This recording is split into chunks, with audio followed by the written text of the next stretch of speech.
Good morning. I hope you're all well. It's been a bit of a busy few weeks, hasn't it? I thought I would just come on today and do a little bit of a chit chat video.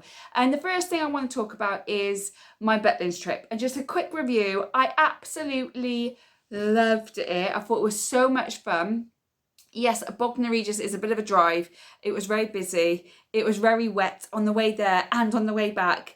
I did have huge anxiety. Luckily, my mum was in the car, so she was able to talk to me and keep me calm, which I appreciate very much.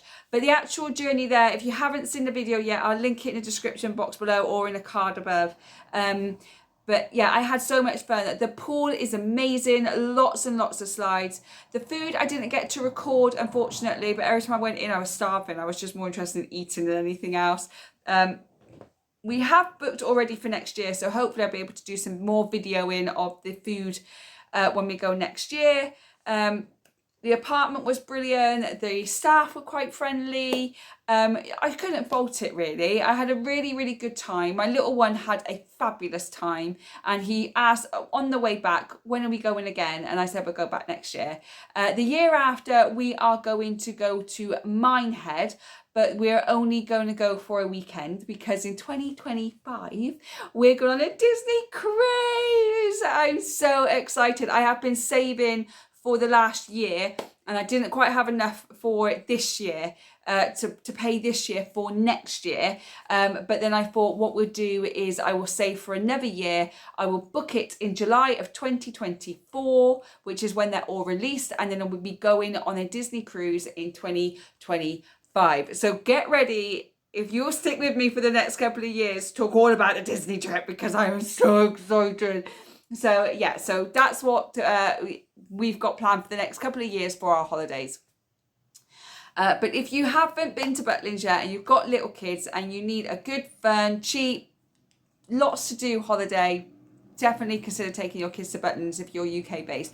It is a lot of fun and it grows with you as well. So there's things that my little one couldn't do because he wasn't old enough yet, but they've got a bowling alley, they've got a pool table, they've got a cinema, they've got all sorts of stuff. So it's a great place to go with kids, and it's a great place to go on a girls' weekend, lads' weekend, whatever you want, because there's plenty of bars. But I had a great time, and again I will link the video, the vlog in the description box below.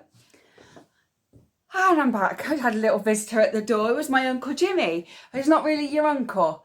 Do you ever have that? They're not really your uncle, but you've grown up calling them uncle because they're your parents' best friends or whatever. Haven't seen him for years. So yeah, he just knocked on the door to give a present for my mum. But I'll go into that a little bit later. So yeah, so Butlins was really good. Had a great time. But now my son is with his dad. And I just thought I would jump on and have a little chat about what it's really like as a single mum, solo parent. I prefer solo parent, without their child for a week. Now, I don't have any problem with my little boy seeing his dad. I think it's great. I'm really fortunate that his dad's involved in his life. I'm really fortunate that his dad wants to spend time with him. I'm really fortunate that his dad helps me out financially. So I'm not saying that he shouldn't have him. I'm not saying any of that. This is purely how it feels as a single mum to not have your son with you for an entire week. And everyone thinks it's amazing. Everyone thinks it's great. Everyone thinks it's a little holiday for you. And I even joke that yes, it's a little holiday for me, but reality, it hurts like hell. This is the longest we've ever spent apart. We've spent 3, maybe 4 days apart before when he's had a chunk of the holidays with his dad, but we've never done 7.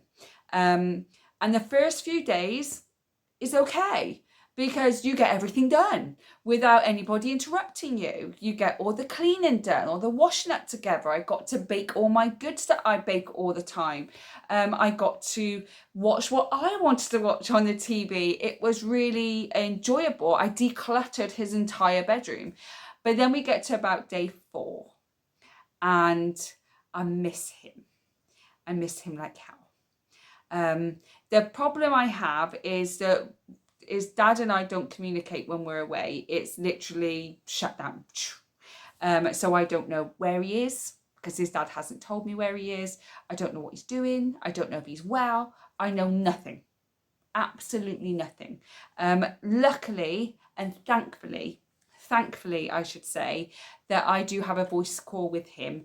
I think I've got that today, the day I'm videoing it. I actually have it today, so I get to see him on a video call. But part of me is really looking forward to it, and part of me is not. And the reason I'm not looking forward to it is because I'm just going to miss him more.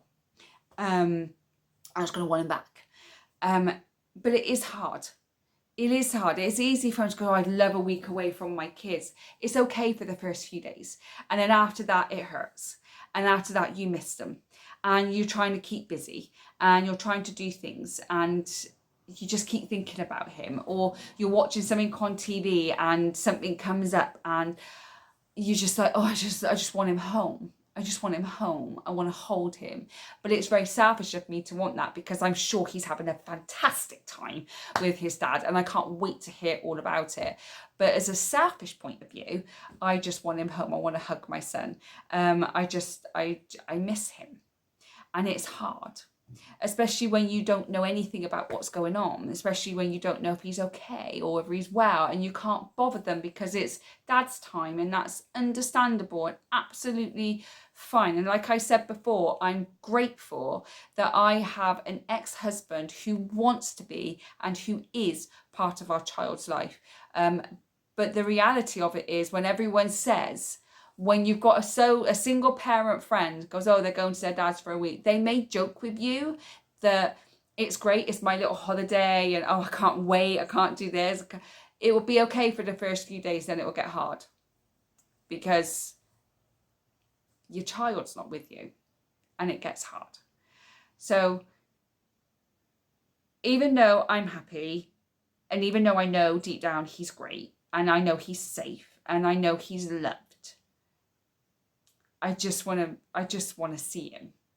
And I think any mother, when you spend a bit of time away from your kids, the first thing you want to do is go home and hug your children. Because it is hard. So I just wanted to jump on and say, even though it seems easy, and even though it seems nice that you've got this nice long break, it also can be pretty heart-wrenching at times as well. Other parents might be different. Other solo parents, single parents might be completely different. And I know that my ex probably feels the same way. So I have complete compassion for him, and I have complete compassion for all the mums and all the dads who don't get to see their son or their daughters all the time. I have compassion for you because it can't be easy and it can be really painful. Now, I never stopped my ex from seeing my son, our son, I should say, because he helped me make him. And without him, he wouldn't be here. So I'll always be thankful, and I'll always love my ex-husband. I'm just not in love with him because he gave me the best gift of all, and he helped me create our child. So how can I hate someone who helped me create the best thing in my life? And even though this time is difficult for me, and even though this time is hard, that I want my son home, and I want to play, and I want to hug him, and I want to love him, he has every right, and it's an important time for him to spend with his dad, and it's also important for his dad to spend time with him. But I just wanted to come on and say that if you have a single parent friend, please be compassionate, because they may be like, yeah, it's great, you know, I get to be out with my friends, go drinking, do this, do that, do the other, but deep down they're hurting. And if they don't live with their current partner and they don't have access to their child as much as they want to, please be compassionate, because it is hard, and you have to be positive as possible and grateful for everything you have, so that when you do have that time with your child, it's important. And I'm not saying it's easy, because mine drives me nuts, but I'd rather be driven nuts than him not be here at all. I just wanted to say that, really. It might not even be important to some people, but if you are a single parent or a solo parent or anything like that, and you have to be separated from your child while they go and have that much needed quality time with their other parent, please know that I'm with you. I understand the pain. I understand how heart-wrenching it can be. But keep positive, because you're doing the right thing by being part of their life anyway. But I'm going to stop this deep conversation because it's not really what you want to hear. And if you want to know what I do watch when my child's not here, it's documentaries about everything, especially about parenting at the moment. But I watch documentaries about stuff because then I can't be triggered on missing my son anymore because I'm learning. But that's just me. But what do you watch? And if you're a single parent, what do you do when you haven't got your kids with you? What do you do? Let me know in the comments below. But I'm going to switch over and show you some much more fun stuff that you might want to be interested in, or you might not. But I'll let you know either way. Now that that part is out of the way, let's do something a little bit more fun. So it's my mum's birthday coming up, and probably by the time this loads, it would have been my mum's birthday already. I'm going to take her to one of the other towns near us. They do a lovely little coffee shop that my mum really, really likes, and the town we're going to has like 20 charity shops. And my mum and I are both charity shop people, so we are going to go and have a look around all the charity shops. They got a bigger Poundland there, and I'm going to take her for a nice cup of coffee and a piece of cake, and then I think she just wants to sit at home and watch some Christmas films. I'll have other bits to do, but she understands that. Sometimes I think she just likes to spend some time on her own. So that is what we have been getting up to, is getting ready for my mum's birthday. Now my little boy's not back until Sunday, so he'll have to give presents on Sunday. I didn't get her much because it's really hard to get your mum, who's in her 60s, presents. But this is what I have got. I bought her a new purse because she wants a new purse. Now, I was told by my mum and my auntie that you can't give a new purse without putting money in it because it's good luck. So I'm going to put a couple of quid in there as well for her. I don't really understand the logic behind it. I haven't actually researched that. But if you do know the reason of why you always put money in a purse, if you give it to as a gift to someone, do let me know because I'm interested. And I can Google it, but I probably won't. So, you know, if you do know off the top of your head, then do let me know. So I bought her a new purse. That is going to be from me. I bought her some clotted cream fudge because she loves fudge. So I bought her some fudge. I just picked this up from Amazon. I think it was like £5. I'm not 100% sure. But yeah, so I got her that as well. And that's going to be from me as well.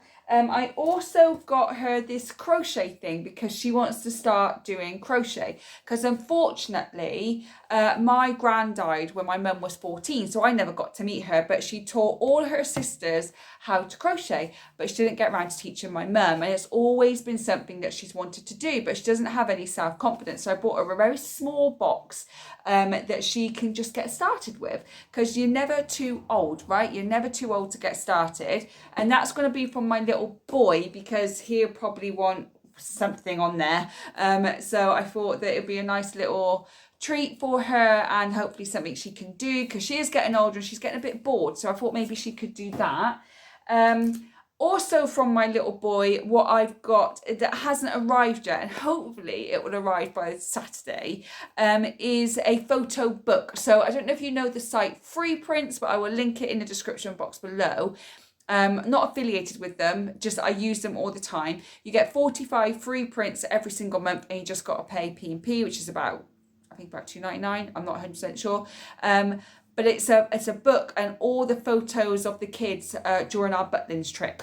So that will hopefully arrive today or tomorrow or Saturday morning for her. I thought that was a nice little treat. I think it cost me £5. But then I paid an extra £1 to get extra delivery because I needed it quicker.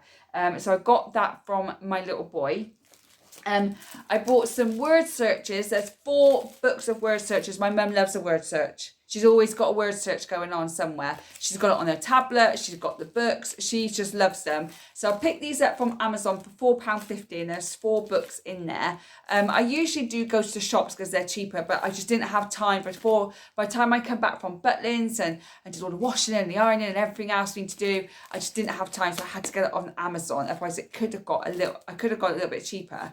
But yeah, so I've got her them and I got her slippers.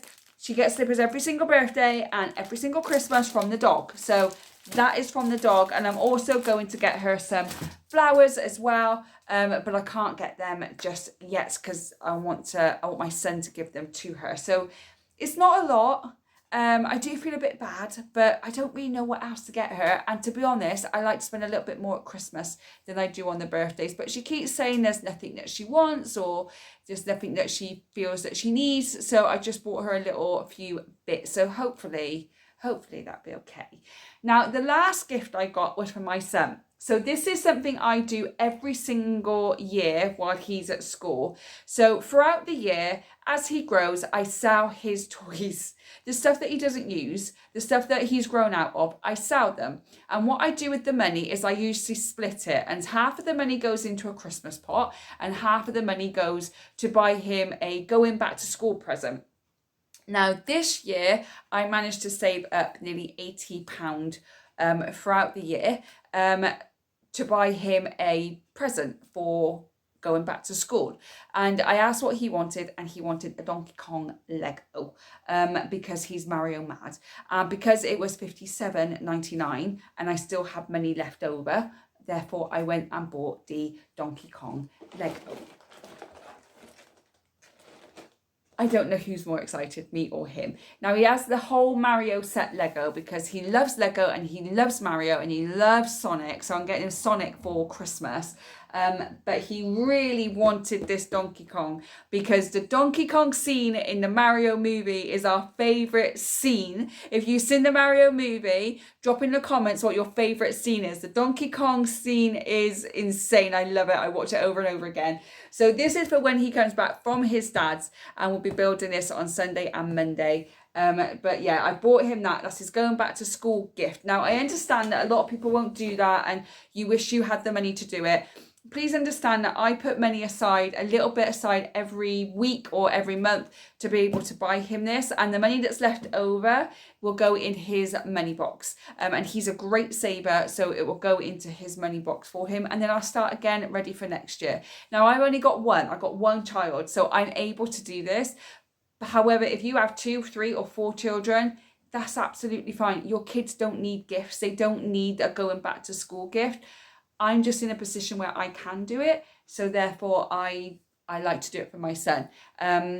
So that's just something that I enjoy doing, something that I'm able to do, something that I budget for, and something that I save for throughout the year. And then obviously the rest of it goes to Christmas. So, but actually between now and Christmas, everything that we sell goes into the Christmas pot. And then after Christmas, I start saving up for his back to school gift.